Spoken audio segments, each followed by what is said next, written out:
I wanted to start talking about Purim, but in general, we find that every Yantiv, every Simcha that we do, whether it be a wedding or a bris, everything revolves around food.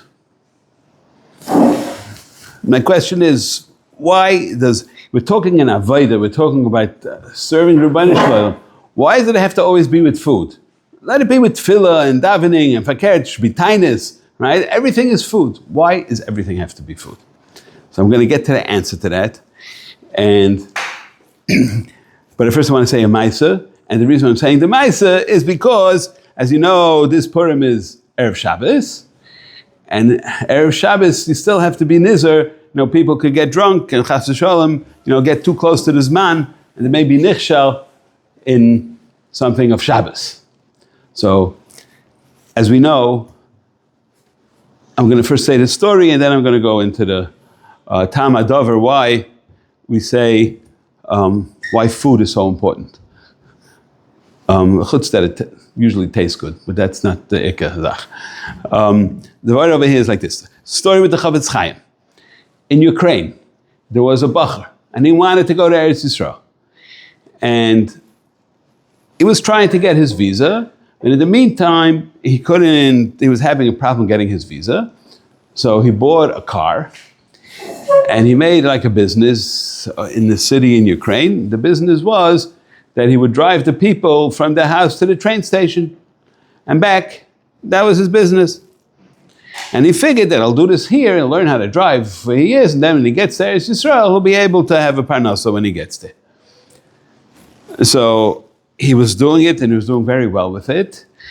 And then, of course, as time went by, so the train schedule changed, and the time of Shabbos changed, and then he started taking the people already after the Zman, after Shabbos started, he would take them, or even if he took them a little earlier, he'd come back after Shabbos started, and he'd take them very early, right after Shalosh Shudas, he would leave.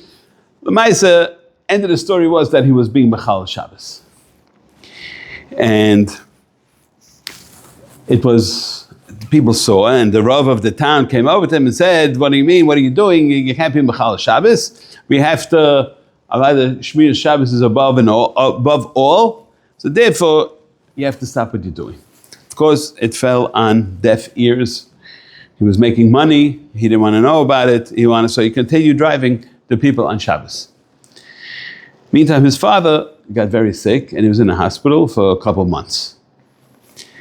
So, the Chofetz Chaim was coming to an Asifa of Rabbanim. There was an Asifa of Rabbanim at that time. It wasn't for a Shidduch crisis, it was for Shmir Shabbos, and it was also for the education of the children. Then it was very shvach because there were maskilim and the government was banning it. So they had a meeting of many Rabbanim, and they invited the Chofetz Chaim to come to this meeting. So the Rav, the father, was on his way to go to Radin to see the Chofetz Chaim because he had a dream. His mother came to him in a dream and says, "You're sick, and the only one who could cure you is to get a bracha from the Chofetz Chaim. He'll be able to cure you." So this Yid went to the train station, and he is going to Radin.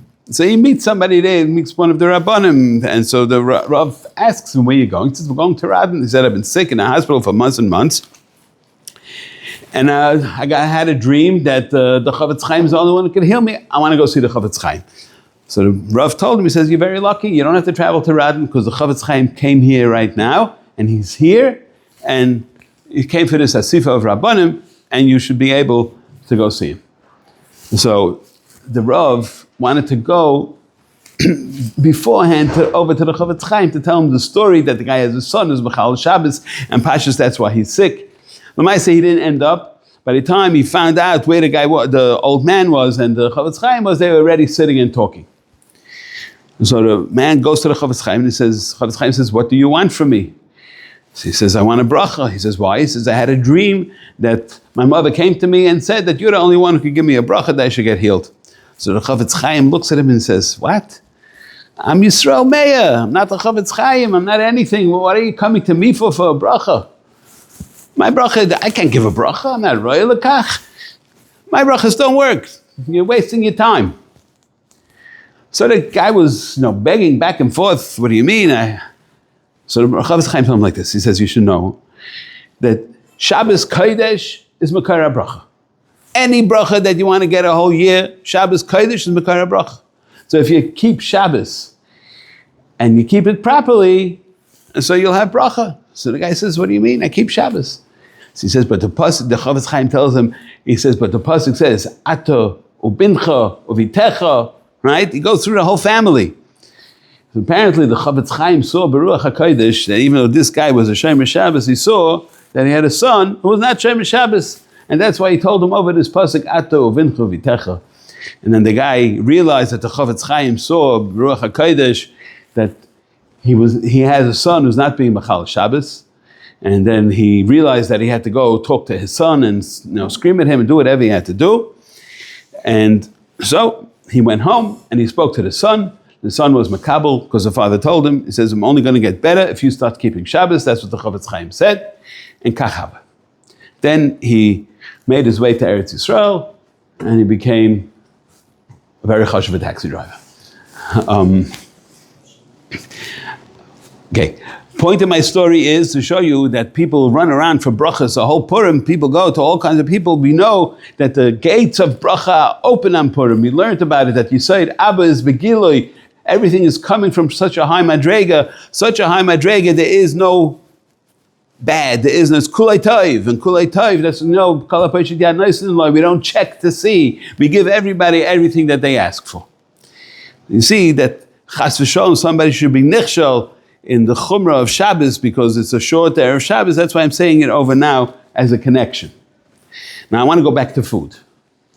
What is it with food that every simcha, every yontiv is all about food? On Pesach is all about food, everything like this. So pshat is like this. As we know, HaKadosh Baruch Hu created us with a guf and a neshama. Our guf and our neshama are basically opposites, right? Because the guf requires all the hana gashmi, and the neshama only is looking for the ruchnius shabbai. He not looking for the hana gashmi. So they're basically having a fight all day long, right?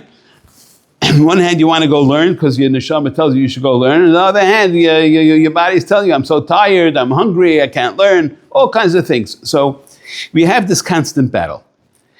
How do we resolve? We need to have a peace treaty between the neshama and the guf. How can we do that? So I'm saying more on a simple oifen. As we know, anything that you do, as long as you mechavel l'shem shamayim, so that takes it from a bchina of chayil to a bchina of kodesh. So if, let's say, you're going to work, and you're working l'shem shamayim in order that you can do proper avodas Hashem, right? And if you're making a little more money than you need, so you're going to use it l'shem mitzvah, so you're taking all that effort and all that zman and everything that you're doing, and you're mechaben l'shem shamayim, so that's calling it an madrega of kodesh. When a person eats a suda, so as we know, it's brought down that a table is like a shulchan that you're eating from is like a mizbeach. And if you don't talk divrei Torah, it's kilu achlum mizivchei mesim. Such a strong lashon. If I didn't say divrei Torah at my table, it's kilu achlum mizivchei mesim. It's like food from avodah zarah. Why is it such a stark lashon? So the answer is because we know that every klipa, it gets its nourishment from kedusha. That's how it works. So if you bring to your table food, you set a bracha on the food. But then there's no divrei Torah, so you're only eating l'shem te'oven. So you basically, besides feeding your body, you're feeding the klipa, that you're giving him nourishment, and now he'll become strong. And if he becomes strong, he's going to make you do averis. Therefore, you will come to do averis ki'ilu achlu mizivchei mesim. By you being mechavin, let's say by a mitzvah, eating matzah, eating a suda and purim, right? And so you're taking that avodah, which is normally an avodah pchusa of eating, and you're putting it inside you, an avodah pnimi, and you're being mekadesh it. So that is taking that basic fight between your neshama and your guf, and you're making a peace treaty by basically saying that this achila is now for Kedusha. I'm eating l'shem Sudas Purim. Right? And you know the Ben Ish Chai, I think I said it last time, the Ben Ish Chai says that you say, Ochal Ka, the Yud K of the word achila is keneged moichin, brains, and the Shas Yud K is keneged also moichin. So you should have 15 different types of achila. There's a Ben Ish Chai says this, and 15 cups of wine. And but he says that if the 15 cups of wine, they don't have to be big cups. It should be as much as a person is able to be handle it. That's how many cups you should have. So I'm just saying, I have a few other rayas why achila is such an important zach. Just give you a mashal. We know that if a person buys and eats pasakum, so it's maybe lidei chasnus. That's what it says in halacha. So it could be back in the day in Europe, there was one little bakery and he got friendly with the lady behind the counter, so maybe you end up marrying her. That's a chash, right? But today you go to ShopRite or whatever store you go to, and it's a big supermarket, even if you bought their pasaka, but there's no chash, you're marrying the lady from that behind the counter, right? It's just not, so why is this still a chash of chasnus? We're not going to marry them anyways. Teretz is, and this you see, that any time you eat something that's macholes asurais, so it's a begam in your neshama. And therefore it brings down, since you have some, that's why all macholes asurais, why did Rebbeinu Shalom tell us certain things we can't eat? Because it's bad for us. Doesn't necessarily mean it's bad physically, but it means it's bad ruchnius wise. So that's why if a person eats pasakum, doesn't mean he necessarily will end up marrying a guy, but it means since there's a pegam already now in the mishpacha, in the moichin, so it could happen to his children or his grandchildren because he ate pasakum. That's what's brought down.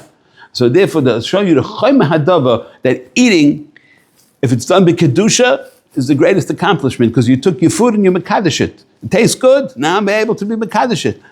But if I took it and I used it l'shem taiva or l'shem things that I'm not supposed to be using it for, so then is a grace of kilkel.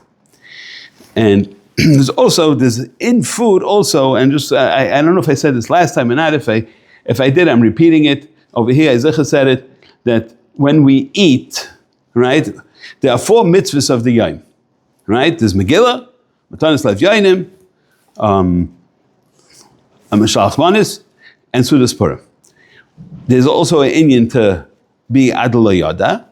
So usually that happens towards the end. Right? You start your Suda. Most people start drinking by the Suda, lav davka, but that's the end, and that's the spitz. That's the peak of the yontif.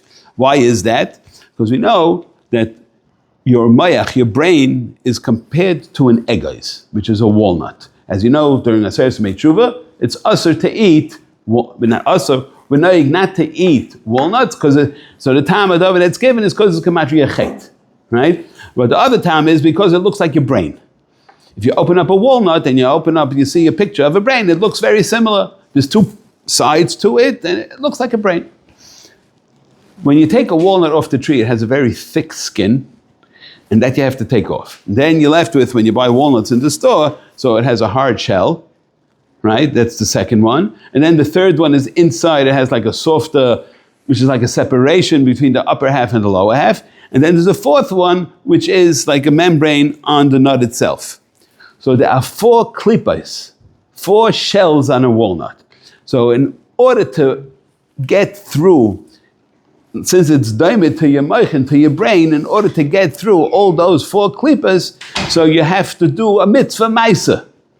Now Rizal tells us many times, in order to get rid of a klippa, you have to do mitzvah maisas. When you wake up in the morning, there are 4 mitzvah maisas you have to do to get rid of the klippas at night.